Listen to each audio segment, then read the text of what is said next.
Welcome to Broadcast to Badass by Best Life Ever with your hosts, Kimi and Pua. If you are ready to stop struggling, stop hustling, and start living your best life ever, you are in the right place.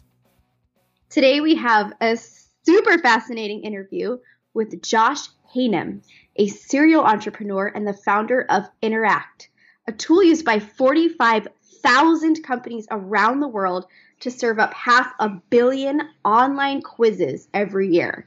You know those quizzes that you take on Facebook secretly all the time? Yeah, those.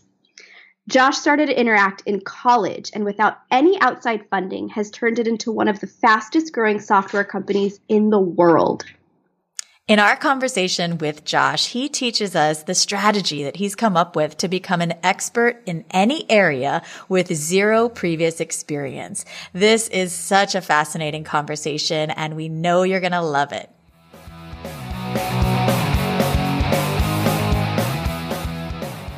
Hi, Josh. Welcome to the podcast. How are you? I'm doing very well today. Thank you so much for having me. Yeah, well, we're so excited to talk with you today and to really learn from you too. So let's just dive right in. And first of all, we would love for you to share with us about your company, about Interact. What is Interact? You guys create online quizzes, is that right?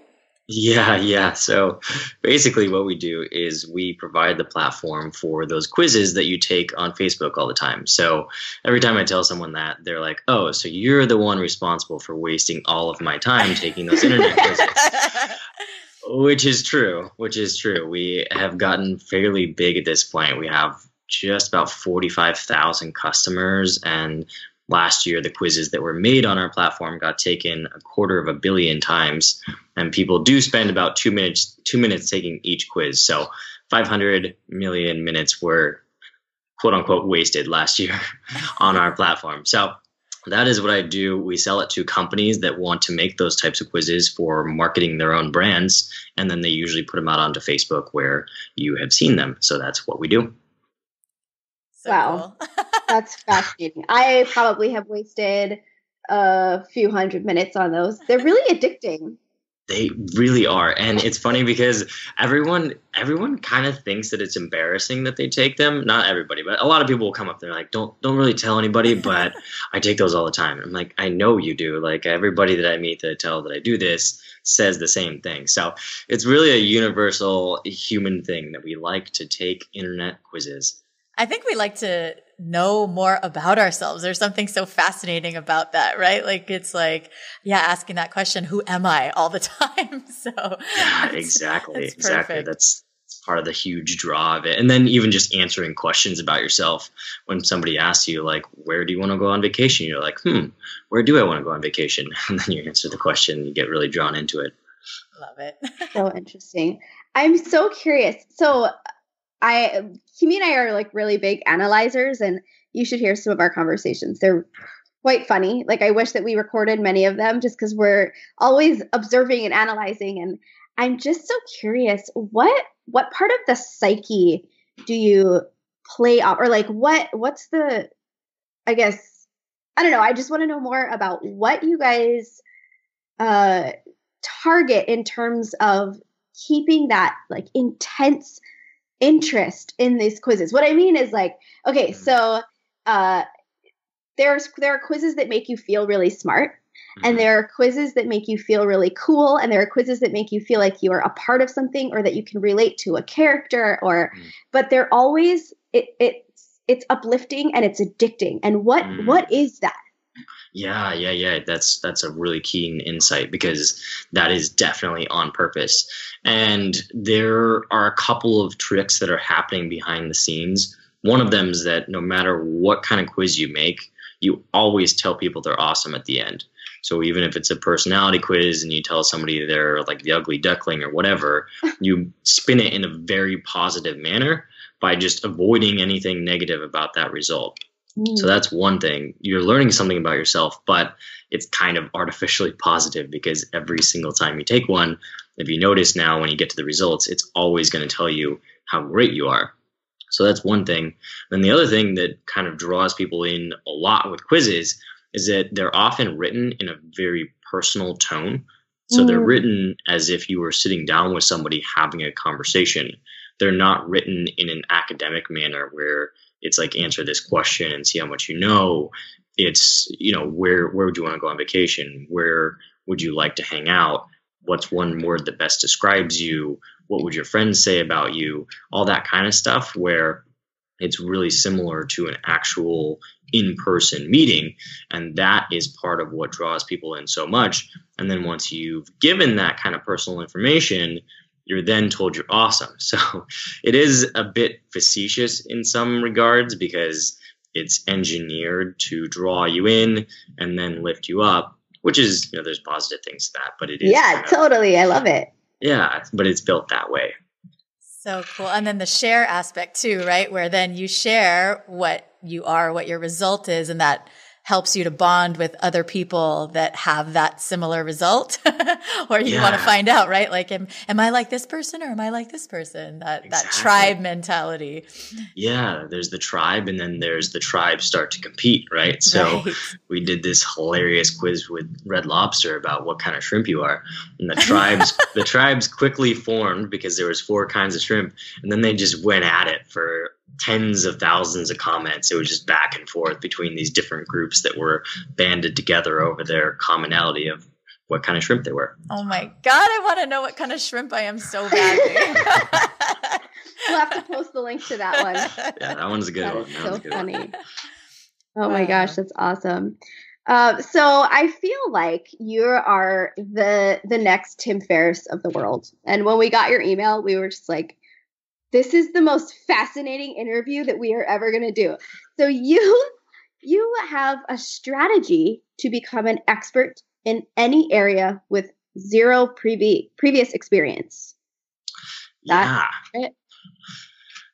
So it's something that, I never really honed in on until more recently, but then I started to realize how quickly I was learning things, and I've done it a few times. The most recent one is actually with podcast interviews, which I've done over 100 of in the last 6 months after, I did my first show like May or June of last year, and then, 100 since then. So really have found a way to hone in on one particular thing that I want to get good at, dive into it, and then become an expert within about 6 months.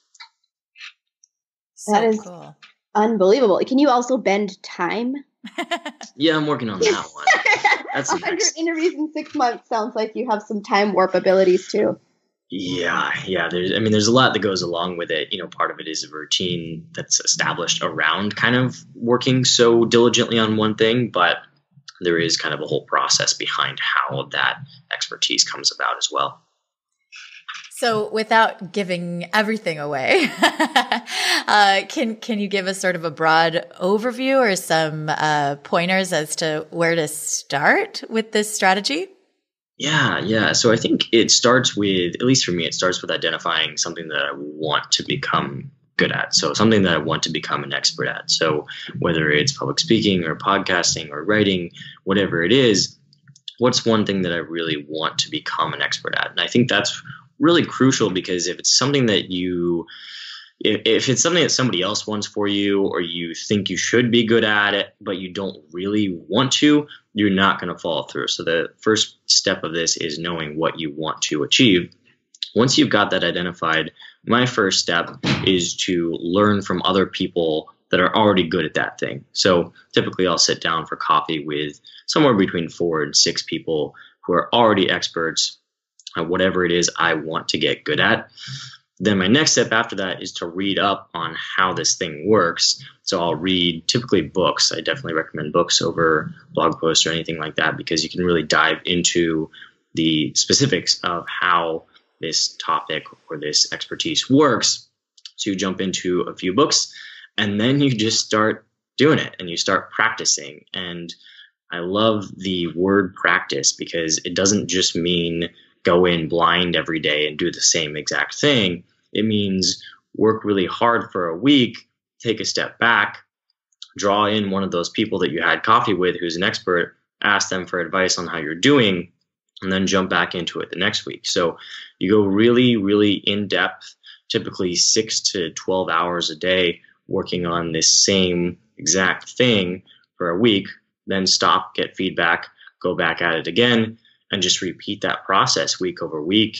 And in about 6 months, you can become an expert at literally anything. Wow. So, okay, I have two questions. Mm-hmm. One, do you choose just one thing to work on at a time, or do you work on multiple things at a time? That is an excellent question. It's only one thing, and I think there's debate on that, but I definitely believe that there's really only capacity for one thing at a time. Total focus on the one thing, right? Yeah. Awesome. And my second question, could you share with us some of the things that you've become an expert at recently, other than podcast interviews, which clearly you are phenomenal at because you're here? Yeah. So before that, one of the big ones was writing. And I actually never liked writing. But then in the middle to the end of college, I decided that I wanted to be good at it, and I wanted to be a good writer. I looked up to writers, and that was something that I wanted to be. And so I broke into that space, and in about, that one was a little bit longer. That was my first big one that I really jumped into. That was about 9 months. But within about 9 months, I was published on entrepreneur.com and a bunch of other really big websites, about 200 or 300 that I had written for at that point. So that's another really, really big one. Another one that I wouldn't consider myself quite an expert at yet, but I have improved a lot, is the whole hiring process and finding and building a team. That was a very similar thing where I identified something I wanted to be good at and then practiced it a lot until I have vastly improved my track record in terms of hiring good people. So those are a couple other examples. Can you tell us what the process is for you in terms of reaching out to experts in the field? Pua mentioned Tim Ferriss, and I've heard him talk about how when he's looking for mentors in a particular area, something he'd like to improve on, he actually doesn't look for the person that's naturally gifted. He looks for the person that had to work really hard to become an expert at the thing, because they are great then at teaching, how to become better at the thing, instead of just having this, I was just born that way, right? And so what do you look for, and how do you approach experts? What does that conversation look like? Or is it people that you know in your circle, or are you doing some brave outreach? And where would you suggest that people start if they have the idea, they know what they want to do, and they're at that step of looking for some support? Yeah, that's a really good question. And I definitely agree with that sentiment of finding people that have worked their way to the top rather than, using natural ability. And I would actually add a caveat to that nobody actually has that much natural ability. You look at anybody that's achieved a lot, and there is much practice along the way that has gone into it. But when you do identify somebody that is an expert in the field that you want to go into, I just always reach out to them asking for advice. And I've sent a lot of cold emails asking for advice. And the reason that you start by asking for advice is that nobody doesn't want to give you their advice. Everybody likes giving advice. And so if your email is phrased as, hey, I'm looking to become better at this thing, would love to get your advice on it, there's really no risk in it for them. And they're simply going to be able to inform you on how you can do what you want to do. And so my favorite example of this is when I wanted to get good at writing. I was like, who has written a lot in this world? The founder of Wikipedia. So I emailed the founder of Wikipedia asking for advice, and he got back to me. We had an email chat, got some advice from him. So pretty much do it with anybody. And as long as you just go into it humble, asking to get their help, they're most likely going to respond positively. That is such great advice. I would love for people to just hear that again. People love to give advice. It's so true. We love when people email us and ask us questions. So if you're out there listening and you've been wanting to ask someone a question, just look them up and ask them. Because that's like, even for us, when we are, thinking of reaching out for potential podcast interviews, there's that a little bit of fear and hesitation, like, oh, maybe they're too busy, maybe they don't want to bother with us or bother with this, right? But it's a story that's in our heads that's not necessarily true. Yeah, I mean, when you go into it asking somebody to give you their help, that is something that most people will respond positively to.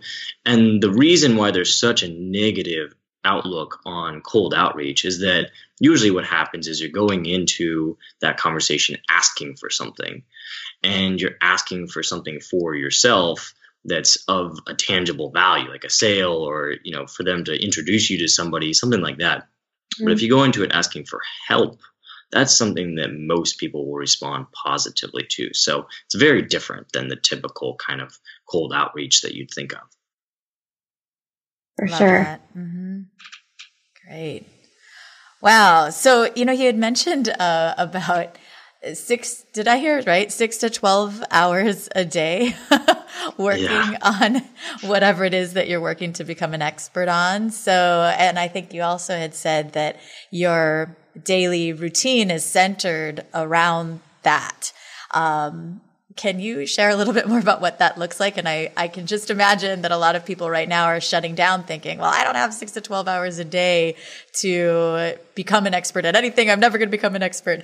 So what would you suggest to somebody that maybe has a full schedule? How do those 6 to 12 hours break down?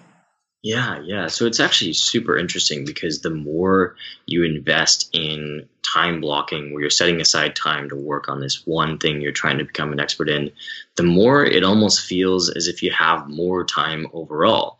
Because what ends up happening is you want to put the thing that you're trying to become an expert in first.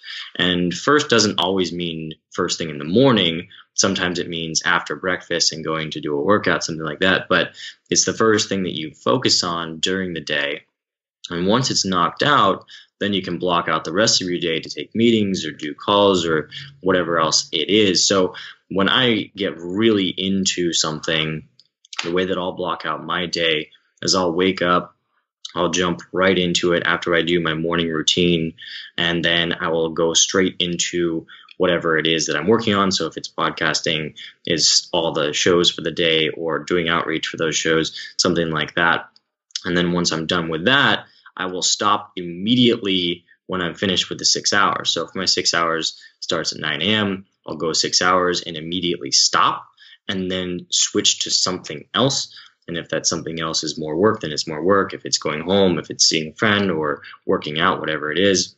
And the other thing that I think is very important about a routine where you are focused on something that's highly intellectual for so many hours in a day is that you have to have exercise. So I block out an hour and a half to 2 hours towards the end of each day to work out and to run, which clears your mind, resets it so you can jump back into that focused task for the next day. If you don't do that, it becomes much more difficult. You kind of become bogged down after a while. So I highly recommend that as part of the day. But the key aspects to it are block out the time that you're going to spend doing that focused activity, and then make sure you stop right when that time is finished, and then have some sort of reset, whether it's working out or, for other people, it's something different.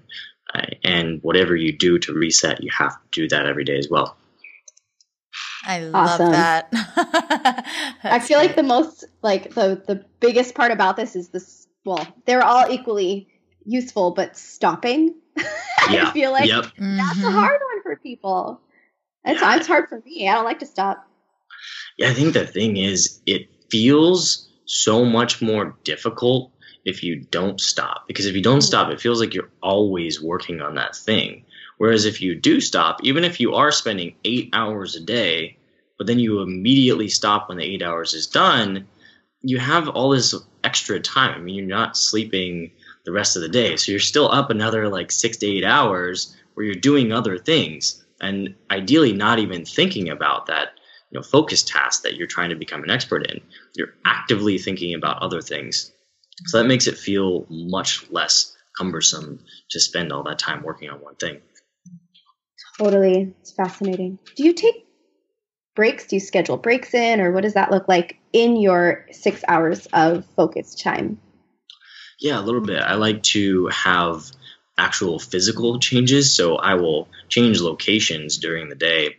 So if I'm working in my office, I'll split off in the middle of the day and go work at a coffee shop the rest of the day. If I start at a coffee shop, I'll go to the office, something like that, where I'm switching actual locations, which kind of just resets the mind a little bit, gets you into a different headspace, helps you refocus for the rest of the day.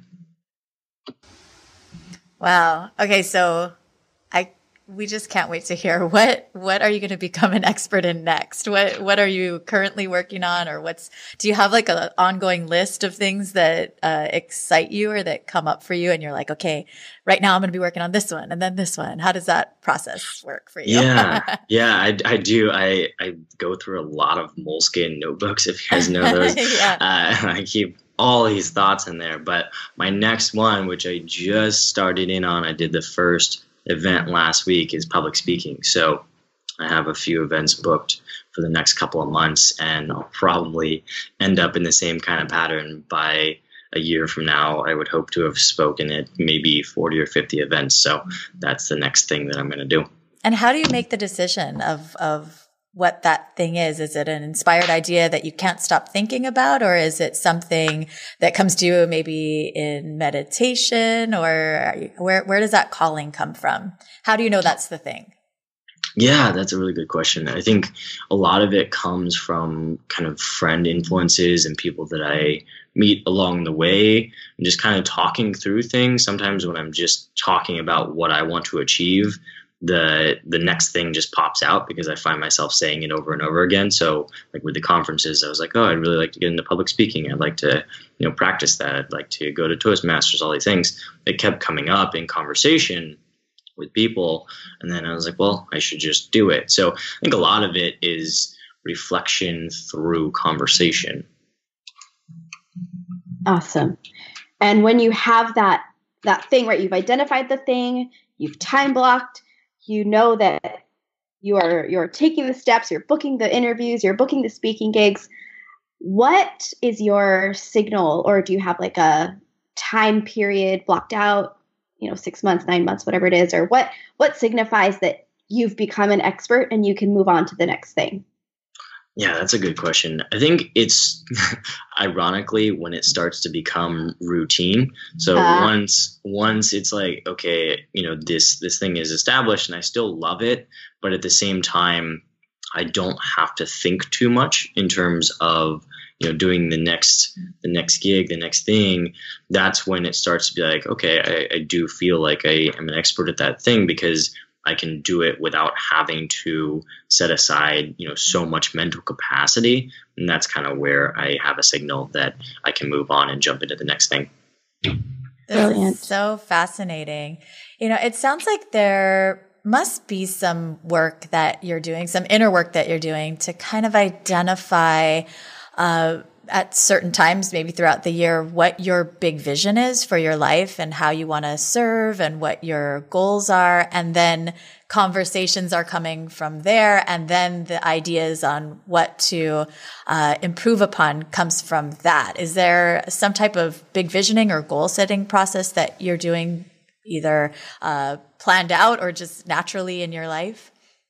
Yeah, I do have a couple of different things in place for that. One of the big things that I do is I try to go on an actual vacation overseas or just in a different environment for a few weeks every year. It typically lands in the fall.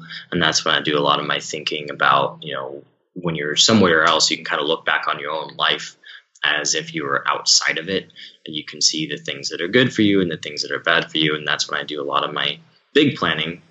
And then when I am in my regular routine, I actually meet with an executive coach every week for a couple hours and reflect on a lot of things and kind of talk about what's going well, what's not, the influences on my life and all those types of things that play into what I want to be focused on. Love it. Awesome. So you are diving into public speaking as your next expertise, and we hear that you have a speaking event in February. I do down in San Diego at the Awesome. San Diego Advertising Club. So if you're in the area, check that out. Very cool. And what is that What is that event about? Yeah, that one should be really fun because it's actually about kind of some of this same stuff. So the whole the writing thing that I became an expert at played into starting my current company, Interact, because that's how we got our initial customers, was through all those articles and all that exposure. And so what I'll be talking about there is how that came about, how we were able to use writing to supersede needing money, because my company has never had outside funding, whereas our main competitors have raised like $25 million. So we had to go head to head, but we had no money to spend. And it ended up being the writing that helped us break through. So kind of talking through the process for setting up something similar in any other kind of business where you can use writing, you can use content to get yourself in front of your audience without having to spend those millions of dollars. Cool. Wow. Every business owner on the planet could use that, huh? Right. Yeah.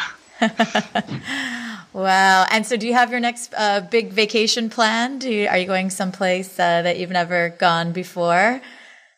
I don't. I just got, well, I guess not just, but last November went to Vietnam for a couple of weeks, which was awesome. It was completely different than anywhere I had ever been. So I don't know what's in store for this year, but hopefully something quite exciting. I need to get to Patagonia at some point, so maybe that'll happen this year. Love that. I love the way you use that time as a time to kind of reevaluate, reflect on the routines that you have, what's working for you, what's not. That's such a beautiful way to use that getaway. So I love it. I'm very inspired. Thank you. Yeah. So where can people find out more about you? How can they connect with you? Yeah. So I primarily hang out on LinkedIn, quote unquote. If you search Josh Haynam, I'm actually the only Josh Haynam in the world, so you will find me.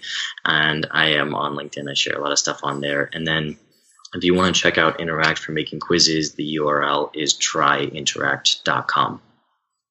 Cool. And so Interact, so businesses can talk to you about creating a branded quiz. Is that right? Yeah. And we have like certified consultants that can help out with all sorts of different industries. And on our team here, we're constantly on the phone with people kind of talking through strategy and how that works and how you can make something that's not just a silly quiz, but actually helps drive business into your company. So all those types of things we're here for. Oh my God, we need a quiz. We do, right? Yes. Love it. That would be awesome. Cool. This has been fascinating and very inspiring. So thank you so much. And we'll be sure to include all the links to Interact and also to send people over to LinkedIn so they can book you for a speaking gig or a podcast interview. Perfect. Awesome. Wonderful. Well, thanks so much, Josh. Yeah, thank you again for having me on. That was awesome. We hope you've enjoyed this interview with Josh. Be sure to check out the show notes, follow him on LinkedIn. And if you enjoyed this episode, be sure to join us in the tribe, BLE Tribe on Facebook. You can go to bit.ly/BLE Tribe. Join our Facebook group and share with us what you thought about this fun and fascinating conversation. And if you are an online entrepreneur or aspiring business owner, go on over to bestlifeever.buzz/apply and book a call with us. We would love to chat with you about your aspirations and what you're up to with your business and share with you a little bit about our signature 8-week program, Broke Ass to Badass, where we take you from where you are now and shoot you forward into the life and the business of your dreams in just 8 weeks. Boom. Have an amazing week. We'll talk to you guys soon.